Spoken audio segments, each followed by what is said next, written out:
ॐ नमो भगवते वासुदेवाय। ओम अज्ञानतिमिरान्धस्य ज्ञानाञ्जनशलाकया चक्षुरुन्मीलितं येन तस्मै श्रीगुरवे नमः। श्रीचैतन्यमनोभीष्टं स्थापितं येन भूतले स्वयं रूपः कदा मह्यं ददाति स्वपदान्तिकम्। वन्देऽहं श्रीगुरो श्रीयुतपदकमलं श्रीगुरून् वैष्णवांश्च श्रीरूपं साग्रजातं सहगण रघुनाथान्वितं तं सजीवं साद्वैतं सावधूतं परिजनसहितं कृष्ण चैतन्य देवं श्री राधा कृष्ण पादान सहगण ललिता श्री विशाखान्वितांश्च। हे कृष्ण करुणा सिंधो दीनबंधो जगत्पते गोपेश गोपिका कांत राधा कांता नमस्तुते। तप्त कांचन गौरांगी राधे भावनेश्वरी वृषभानुसुते देवी प्रणमामि हरिप्रिये।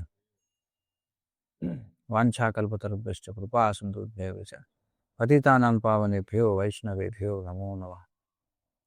नमः ओं विष्णुपादाय कृष्णप्रेष्ठाय भूतले श्रीमते भक्तिविकास स्वामिनिति नामिने। नमः ओं विष्णुपादाय कृष्णप्रेष्ठाय भूतले श्रीमते भक्तिवेदांत स्वामिनिति नामिने। नमस्ते सारस्वते देवे गौरवाणी प्रचारणे निर्विशेष शून्यवादी पाश्चात्यदेशतारिणे। जय श्री कृष्ण चैतन्य प्रभु नित्यानंद श्री अद्वैत गदाधर श्रीवासादि गौर भक्तवृंद। हरे कृष्णा कृष्ण कृष्ण हरे हरे हरे राम राम राम हरे हरे। हरे कृष्ण। శ్రీ విష్ణు సహస్రనామ స్తోత్ర అధ్యయనానికి స్వాగతం. మనం భీష్ముడు ప్రారంభించినటువంటి విష్ణు యొక్క నామాల్లో ఇప్పటి వరకు మనం 15 నామాలు చూడడం జరిగింది. ఈరోజు 16వ నామం మనం చూద్దాం.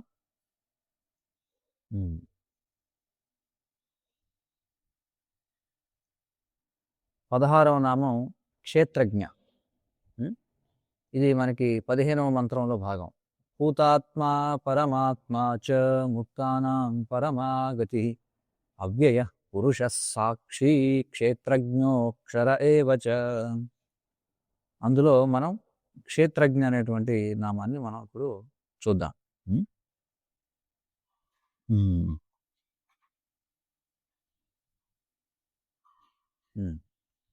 క్షేత్రజ్ఞ ఇది సాక్షి అనే నామం లాంటిదే. అలాగే ఇది కూడా చాలా ముఖ్యమైనటువంటి పదం. క్షేత్రజ్ఞ అంటే క్షేత్రాన్ని తెలిసినవాడు అని అర్థం. క్షేత్రము అంటే ఏమిటి? ఇక్కడ పొలము లేదా శరీరము. దీన్ని తెలిసిన వాడిని క్షేత్రజ్ఞుడు అని చెప్పంటారు. అలాగే ప్రతి జీవుడు ఒక సాక్షి అయినప్పటికీ కూడా మనం చూసాం కదా, భగవద్గీత 13వ అధ్యాయంలో ప్రకృతి పురుషుడు చైతన్యము అనే అధ్యాయంలో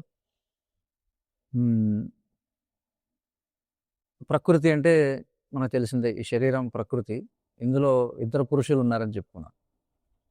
ఒకటి జీవాత్మ, మరొకటి పరమాత్మ. అలాగే ఈ శరీరంలో ఇద్దరు సాక్షులు ఉన్నారు. ఎవరు వాళ్ళు? జీవుడు అలాగే పరమాత్మ. కాబట్టి జీవుడు కూడా సాక్షి. కానీ ఇక్కడ విష్ణు సహస్రనామాల్లో చెప్పబడినటువంటి సాక్షి అనేది విష్ణువు యొక్క నామం అన్నమాట. అందుకని జీవుని యొక్క నామం కాదు. ఎందుకంటే విష్ణువు జీవునిలాగా సాక్షి కాదనమాట. ఆయన పరమసాక్షి అని చెప్పుకోవచ్చు మనం. ఏదో సాధారణ సాక్షి కాదు, పరమసాక్షి. అదేవిధంగా ఈ క్షేత్రజ్ఞ అనేటువంటి నామం ప్రతి జీవుని హృదయంలో ఉండే ఆ పరమాత్మకి మరొక నామం ఇది క్షేత్రజ్ఞ అనేది. పరమాత్మ అనేది కూడా మనం చూసాం, అలాగే సాక్షి అనేది చూసాం, అలాగే ఇప్పుడు క్షేత్రజ్ఞ అనేది కూడా చూస్తున్నాం. పరమాత్మకి ఇది మరొక నామం అన్నమాట. అయితే ఈ క్షేత్రజ్ఞ అనే నామం ఏ విధంగా అయితే సాక్షి అనే నామం, పురుష అనే నామం జీవుడికి కూడా వర్తిస్తుందో, అలాగే క్షేత్రజ్ఞ అనే నామం జీవుడికి కూడా వర్తిస్తుంది. క్షేత్రజ్ఞ అంటే ఏమిటి? క్షేత్రం గురించి తెలిసినవాడు అని. అదే శరీరం గురించి తెలిసినవాడు. ఎంతమంది ఉన్నారు శరీరం గురించి తెలిసిన వాళ్ళు? ఇద్దరు ఉన్నారు కదా ఇక్కడ. ఒకటి జీవుడు, మరొకటి ఆత్మ, ఒకటి పరమాత్మ. ఇప్పుడు భగవద్గీతలో కృష్ణుడు ఈ శరీరం గురించి చెబుతాడు. ఏమంటాడు? ప్రతి శరీరంలోనూ ఆ శరీరంలో ఉండే ఒక జీవుడు ఉంటాడు. అలాగే ఆ శరీరానికి అతనే సాక్షిగా ఉంటాడు. ఆ జీవుడే సాక్షి. అయితే ప్రతి ఒక్కరికి తమ సొంత శరీరం గురించి తెలుసు. మన శరీరం గురించి మనకు తెలుసు. కానీ ఇక్కడ మరొక సాక్షి కూడా ఉన్నాడు. అదేమిటి? దాని గురించి 13వ అధ్యాయం 3వ శ్లోకంలో చెప్తున్నాడు కృష్ణుడు. క్షేత్రజ్ఞం చాపి మాం విద్ధి సర్వక్షేత్రేషు భారత అనుకుంటున్నాడు. కృష్ణుడు చెబుతున్నాడు ఏమంటున్నాడంటే, అక్కడ మరొక క్షేత్రజ్ఞుడు ఉన్నాడు. ఆయన ఎవరో, అది ఎవరా క్షేత్రజ్ఞుడు అంటే కృష్ణుడు అంటున్నాడు, నేనే ఆ క్షేత్రజ్ఞుడిని అని చెప్పుకుంటున్నాడు. క్షేత్రజ్ఞం చాపి మాం విద్ధి. మాం అంటే నేనే ఆ క్షేత్రజ్ఞుడిని అని తెలుసుకో అని చెప్పి కృష్ణుడు అంటున్నాడు. ఎందుకంటే మనకి ఈ శరీరం గురించి మనకు తెలుసు, కానీ కృష్ణుడికి సమస్త శరీరాల గురించి తెలిసినవాడు. అందుకే కృష్ణుడు ఏమంటున్నాడు ఇక్కడ ఈ దీంట్లో, సర్వక్షేత్రేషు భారత. చూడండి, క్షేత్రజ్ఞం చాపి మాం విద్ధి. నేను క్షేత్రజ్ఞునిగా తెలుసుకో. కానీ ఎవరికి క్షేత్రజ్ఞుని? సర్వక్షేత్రేషు అంటే సమస్త శరీరాలను తెలిసిన వాడిని నేనే అని చెప్పుకుంటున్నాడు కృష్ణుడు. అప్పుడు కృష్ణుడే క్షేత్రాన్ని తెలిసినటువంటి వాడు. క్షేత్ర అంటే పొలము లేదా శరీరం అని అర్థం చెప్పుకున్నాం. జ్ఞ అంటే తెలిసినవాడు అని అర్థం. కాబట్టి కృష్ణుడు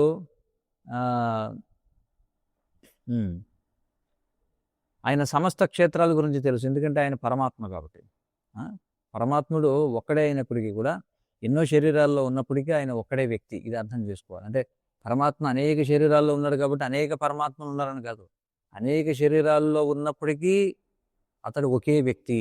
ఎవరతను? కృష్ణుడే. శరీరం తెలుసుకోవడం అంటే దాని పట్ల పూర్తి అవగాహన కలిగి ఉండడం. అది ఇక్కడ విషయం.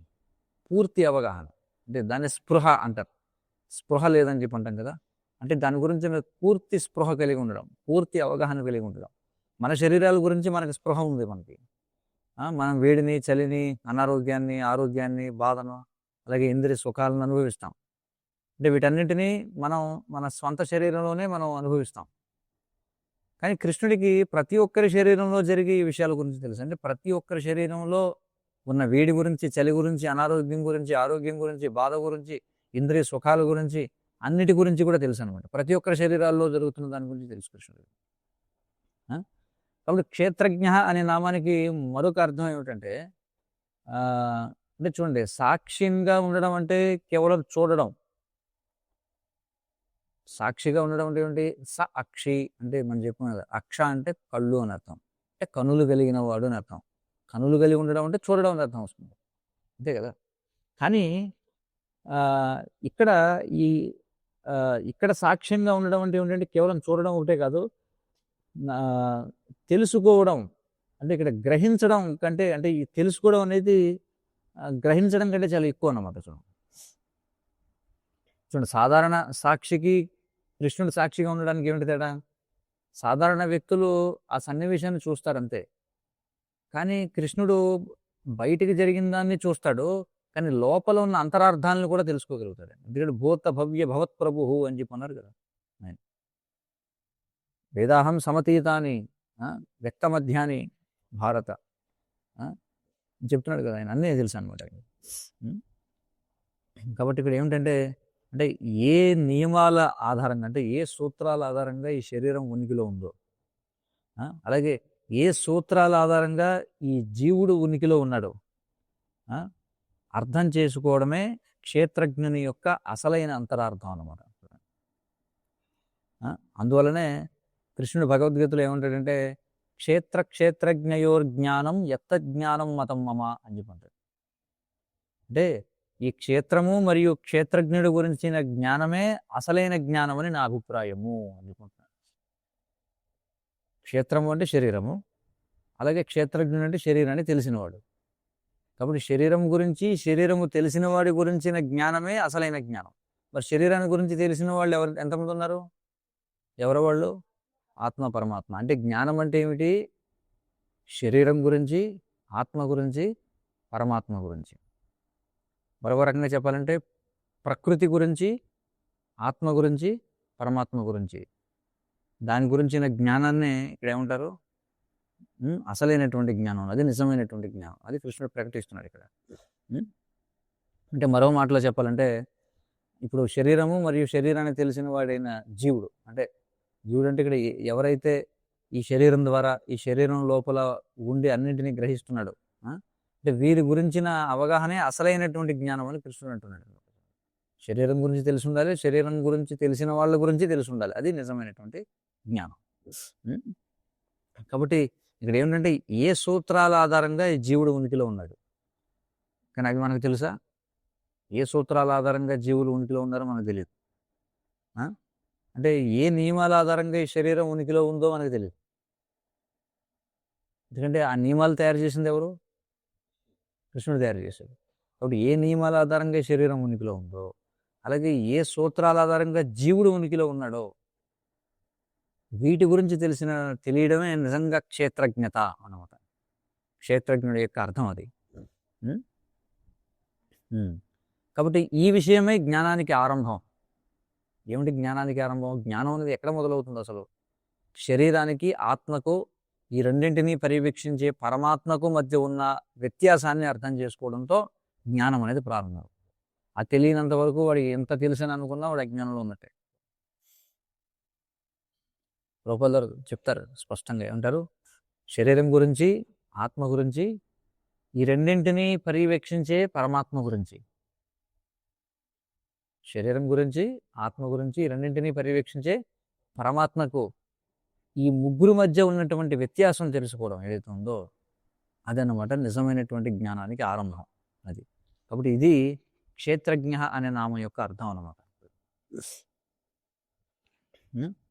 మరి ఈ మూడింటి గురించి సంపూర్ణ జ్ఞానం ఎవరికి ఉంది? కృష్ణుడికే ఉంది. కాబట్టి ఆయన నిజమైనటువంటి క్షేత్రజ్ఞుడు. మనం కూడా క్షేత్రజ్ఞులమే, కానీ కొంతమేరకు మనం క్షేత్రజ్ఞులు అవ్వగలం మనం. కాబట్టి ఇది కూడా పరమాత్మ యొక్క నామం, ఈ క్షేత్రజ్ఞ అనేటువంటిది. మరి పరమాత్మని కరుణ వల్లే మనం చూస్తే శ్రీమద్ భాగవతం 4వ స్కందం 20వ అధ్యాయంలో, భాగవతం 4వ స్కందం 20వ అధ్యాయంలో విశ్వనాథ చక్రవర్తి ఠాకూర్ల వారు ఆయన ఒక వ్యాఖ్యానం చేశారనమాట, ఒక భాష్యం చెప్పారు అక్కడ. అందులో ఆయన పరమాత్మను జీవుడి నుండి అలాగే జీవుని యొక్క శరీరం నుండి వేరు చేసి చూపించే 9 గుణాలను వర్ణించారన్నమాట విశ్వనాథ చక్రవర్తి ఠాకూర్ వారు. దీని గురించి పరమాత్మను జీవుడి నుండి, జీవుడి యొక్క శరీరం నుండి వేరు చేసి చూపించే 9 వ్యత్యాసాల గురించి, 9 గుణాల గురించి వర్ణించారన్నమాట. కుదురుతుంది కదా? కాబట్టి క్షేత్రము అంటే శరీరము, క్షేత్రజ్ఞుడు అంటే శరీరాన్ని తెలిసిన జీవాత్మ, మరియు క్షేత్రజ్ఞుడు అంటే ఆ శరీరమును అలాగే జీవాత్మను రెండింటినీ తెలిసిన పరమాత్మ. ఇద్దరు క్షేత్రజ్ఞులు ఉన్నారు, ఒకడు ఆత్మ, రెండవది ఎవరు? పరమాత్మ. కాబట్టి పరమాత్మ గురించిన ఈ విషయాలు మనం తెలుసుకోవాల్సి ఉందన్నమాట. విశ్వనాథ చక్రవర్తి ఠాకూర్ వారు చెప్పినటువంటి ఏమిటి భేదాలు.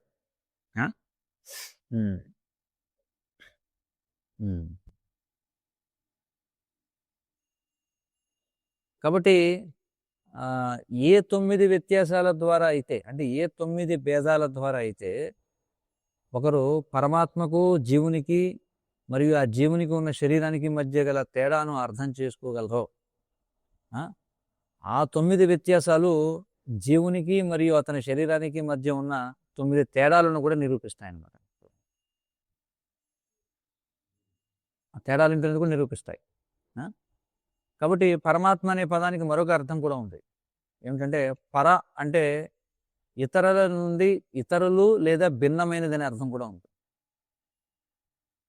మనకి చూడండి, స్వపర భేదాలు ఉండకూడదు అంటారు కదా, ఇహపర భేదములు అని చెప్పండి. చూడండి, పర అనే శబ్దం అనేక చోట్ల వస్తుంది. ఇహ అంటే ఇక్కడ, పర అంటే అవతల, నాది పరులది, పరుల సొమ్ము అంటాం కదా మనం. అంటే ఇక్కడ పర అనే శబ్దం దేన్ని సూచిస్తుంది? ఇతరులు లేదా భిన్నమైనది అని అర్థం వస్తుంది అన్నమాట. కాబట్టి ఇక్కడ పరమాత్మలో పర అంటే సర్వోన్నతమైనది అని ఒక అర్థం అయితే, పర అంటే ఇతరులు లేదా దీనికంటే భిన్నమైనది అని కూడా అర్థం వస్తుంది. 2 అర్థాలు వస్తాయన్నమాట. అంటే ఉన్నతమైనదని ఒక అర్థం వస్తుంది, అలాగే ఏదైతే దేని గురించి అయితే చర్చిస్తున్నామో దానికి భిన్నమైనదని కూడా అర్థం వస్తుంది. అలాగే అంటే ఈ వ్యాకరణంలో, సంస్కృత వ్యాకరణంలో 2 పదాల మధ్యన పదాలను చేర్చేటప్పుడు ఒక శబ్దాన్ని వాడతారనమాట. అంటే పదాల మధ్యలో చేర్చే అక్షరం చూడండి. ఇక్కడ ఇప్పుడు పరమాత్మ అని చెప్పన్నాం. మా అనేటువంటిది ఏదైతే ఉందో దాన్ని ఇంగ్లీష్లో ఇన్ఫిక్స్ అంటారు. ఇన్ఫిక్స్ అంటే ఏంటంటే పదాల మధ్యలో చేర్చే అక్షరం అన్నమాట. ఇది సరిగ్గా ఎలాంటిదంటే చూడండి, ఇప్పుడు అర్జునుడికి పరంతప అనే శబ్దం అనే పేరు ఉంది కదా అర్జునుడికి, పరంతప. పరంతప అంటే ఏమిటి? పర అంటే ఇక్కడ ఇతరులు అంటే శత్రువులు అని అర్థం. శత్రువులను తప్పింపజేసేవాడు అని అర్థం. పరంతప అంటే బాధించేవాడని, శత్రువులను బాధించేవాడని, అంటే తన శత్రువులను తప్పింపజేసేవాడని అర్థం. కాబట్టి ఇక్కడ ఏం చేశారంటే చూడండి, పరంతప, పర తప అనే 2 శబ్దాలను జోడించేటప్పుడు అనే శబ్దం వచ్చింది కదా, అలాంటి శబ్దాలని ఇక్కడ వ్యాకరణంలో వాడతారన్నమాట. అంటే ఉచ్చారణ సులభంగా ఉండడం కోసం ఒక హల్లును అలా మధ్యలో చేరుస్తారన్నమాట. కాబట్టి పరమాత్మ అనే పదాన్ని ఆ విధంగా కూడా అర్థం చేసుకోవచ్చు. అంటే పరమాత్మ అనేవాడు శరీరము మరియు జీవుడి కంటే పూర్తిగా భిన్నమైన వాడు అని కూడా అర్థం వస్తుంది. అంటే పరుడు, శరీరానికి శరీరంలో ఉన్నటువంటి జీవుడికి పరుడైన వాడు పరమాత్మ అంటే. అది మొదటి వ్యత్యాసం అన్నమాట. దేనికి? పరమాత్మకి జీవుడికి శరీరానికి మధ్య ఉన్నటువంటి వ్యత్యాసంలో మొదటిది ఏమిటి? ఆయన పరమైన వాడు, భిన్నమైన వాడు. ఆయన పూర్తిగా ఆయన ఉన్నతమైన వర్గానికి చెందినవాడు అన్నమాట. ఆయన వర్గమే భిన్నమైనటువంటిది. ఆయన ఒక్కడే, కానీ జీవులు మరియు వారి శరీరాలు మాత్రం సంఖ్యాపరంగా అపరిమితంగా ఉన్నాయి. ఈ రెండో భేదం. ఆ పరమాత్మ ఒక్కడే ఉన్నాడు, కానీ జీవులు అసంఖ్యాకంగా ఉన్నారు. జీవులు అసంఖ్యాకంగా ఉన్నారు, వారి శరీరాలు కూడా అసంఖ్యాకంగా ఉన్నాయి. సో రెండో భేదం ఏమిటి? మొదటి భేదం ఏమిటంటే వీటికి పరమైన వాడు. రెండవది ఈయన ఒక్కడే పరమాత్మ అనేవాడు, కానీ జీవులు శరీరాలు అనేకంగా ఉన్నాయి. అందుకే నిత్యో నిత్యానాం చేతనశ్చేతనానాం ఏకో బహూనాం యో విదధాతి కామాన్ అని చెప్పాలి ఉపనిషత్తుల్లో మనం చూసినట్లయితే. అంటే ఆ ఒక్కడే అంటే నిత్యులలో నిత్యమైన వాడు, చేతనము కలిగిన వారిలో చేతనము కలిగిన వాడు. జీవులు బహుసంఖ్యాకంగా ఉంటే ఆయన ఒక్కడే. ఎవరది అంటే భగవంతుడి గురించి చెప్తున్నాయి ఇవన్నీ కూడా. ఇప్పుడు జీవుడు దివ్యజ్ఞానం లేకపోవడం వల్ల అపవిత్రంగా ఉంటాడు. అలాగే ప్రకృతి గుణాల చేత కప్పబడి ఉంటాడు జీవుడు. కానీ పరమాత్మ మాత్రం సంపూర్ణ దివ్య జ్ఞానంతో ఎల్లప్పుడూ పవిత్రంగా ఉంటాడు. అలాగే ఈ లౌకిక గుణాలకు అతీతంగా ఉంటాడు. సో ఇది ఒక భేదం. పరమాత్మకి మిగతా వాళ్ళకి ఏమిటి భేదం అంటే మరొక భేదం.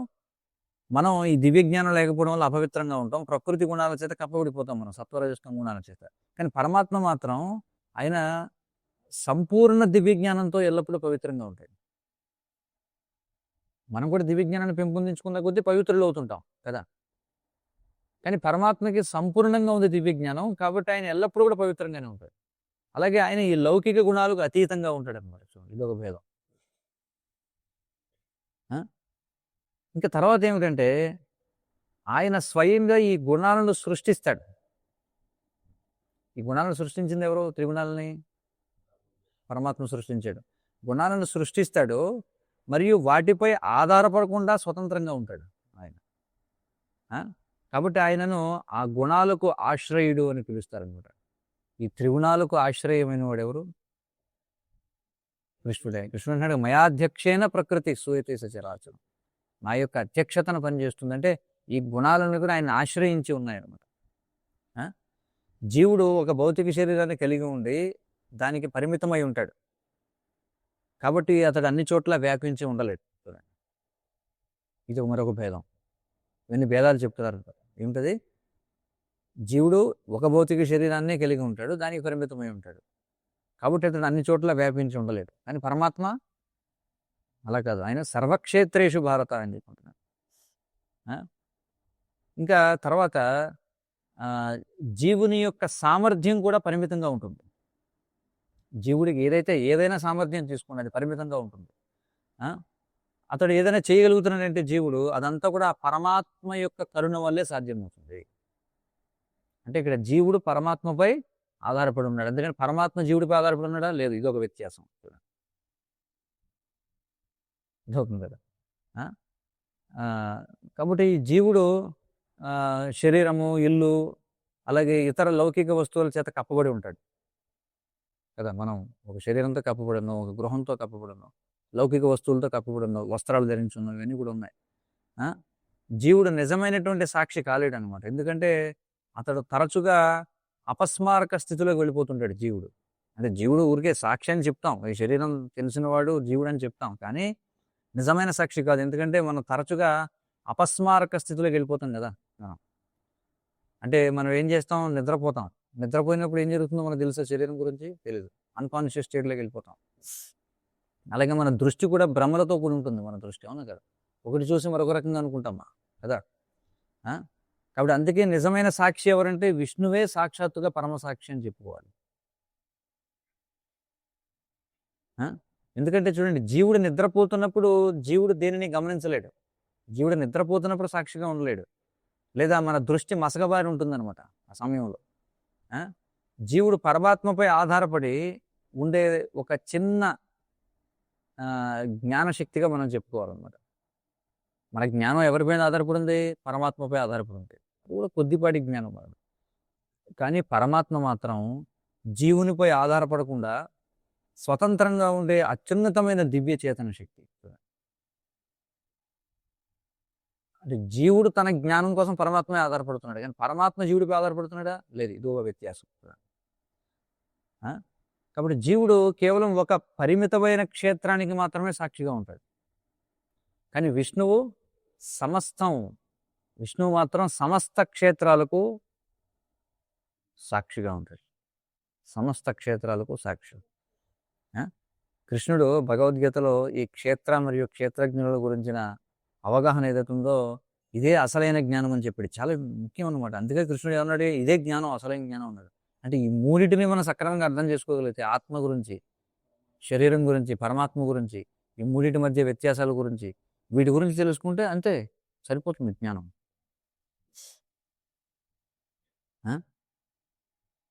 కాబట్టి ఇది మనకి భగవద్గీత 13వ అధ్యాయం ఇదే ముఖ్య విషయం అనమాట. మనం చూస్తే అంటే ప్రకృతి మరియు పురుషుల మధ్య జరిగే పరస్పర చర్యల గురించినటువంటి జ్ఞానం అదంతా 13వ అధ్యాయంలో వివరించాడు.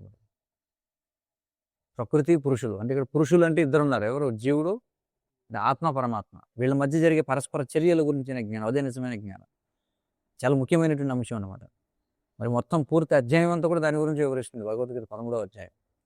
ఈ అధ్యాయంలో మనకి పురుష అనే పదం చాలాసార్లు ప్రస్తావించబడింది. మనం పూర్వం పురుష అనే నామాన్ని చర్చించినప్పుడు కూడా చూసాం. కాబట్టి ఆ పురుష అనే నామమే ఇప్పుడు విష్ణు సహస్రనామంలో కూడా వచ్చింది కదా, మనం చూసాం దాని గురించి. అందుచేత ఈ క్షేత్రజ్ఞ అంటే విష్ణువు క్షేత్రజ్ఞుడిగా ఉండడం అనేది, అంటే ఈ క్షేత్రజ్ఞుడి గురించి మీ అవగాహన, ఆయనను ఈ పురుషావతారాలుగా మరియు పరమసాక్షిగా భావించే ఈ దివ్య భావనలన్నింటినీ కూడా ఒక చోటకు చేర్చుకుందన్నమాట. ఇవన్నీ ఒకదానికొకటి సంబంధాన్ని కలిగి ఉన్నాయి. సాక్షి, పురుష, క్షేత్రజ్ఞ, అలాగే పరమాత్మ. చూడండి, అనుసంధానం అయినాయి కదా అన్నీ కూడా. ఆయనే సాక్షి, ఆయనే పరమాత్మ, ఆయనే పురుషుడు, ఆయనే క్షేత్రజ్ఞుడు. చూడండి, మరొక పదం కూడా వస్తుంది మనకి, అభిజ్ఞ అనేది కూడా ఇలాంటిదే పదం. అభిజ్ఞ అంటే ఏమిటి అర్థం? అభిజ్ఞ అంటే అన్నీ తెలిసిన వాడని. మరి క్షేత్రజ్ఞుడు అంటే కూడా అదే కదా, సాక్షి అంటే కూడా అదే కదా, పురుష అంటే కూడా అదే కదా, పరమాత్మ అంటే కూడా అదే కదా. చూడండి, అన్నీ పర్యాయ పదాలలో అభిజ్ఞ అని చెప్పుంటాం.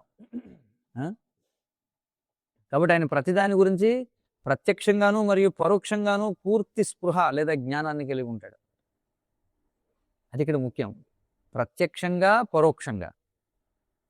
కానీ మనం ఏదైనా ఒక విషయాన్ని చూస్తే ప్రత్యక్షంగానే చూడగలం, అది కూడా సంపూర్ణంగా చూడలేకపోవచ్చు మనం. కానీ భగవంతుడు ప్రత్యక్షంగాను పరోక్షంగాను సంపూర్ణంగా ఆయన జ్ఞానాన్ని కలిగి ఉంటాడు.